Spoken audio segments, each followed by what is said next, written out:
අපි අද බලමු අපේ ජීවිත පහසු කළ විද්‍යාඥයින්ගේ වටිනා සොයාගැනීම් පහක් ගැන. අංක 1. විදුලි බල්බය. 1879 දී තෝමස් අල්වා එඩිසන් මහතා විසින් දීර්ඝ කාලයක් භාවිත කළ හැකි ප්‍රායෝගික විදුලි බල්බය නිර්මාණය කළා. අද වන විටත් බල්බය සොයාගෙන නොතිබුණානම් අපිට අදත් ඉන්න වෙන්නේ ලාම්පු එළියෙන්. අංක 2. අභ්‍යන්තර දහන එන්ජිම. 1876 දී නිකොලස් ඔටෝ මහතා විසින් 4 ස්ට්‍රෝක් එන්ජිම නිපදවූ අතර එය පසුකාලීනම කාර් මෝටර්සයිකල් ඇතුළු නවීන වාහන කර්මාන්තයේ පදනම වුණා.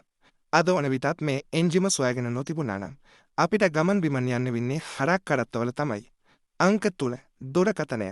1876 දී ඇලෙක්සැන්ඩර් ග්‍රැහම් බෙල් මහතා විසින් ප්‍රථම ප්‍රායෝගික දුරකථනය සොයාගත්තා.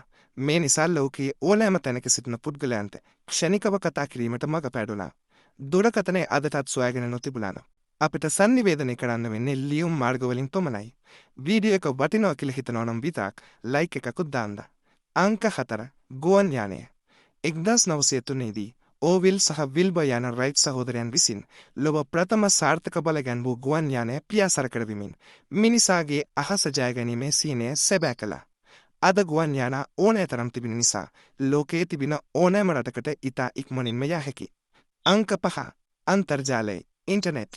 1983 දී වින්ඩ් සර්ෆ් සහ බොබ් කාන් විසින් TCP/IP පද්ධතිය හඳුන්වා දෙමින් නවීන අන්තර්ජාලයට පදනම දැම්මා.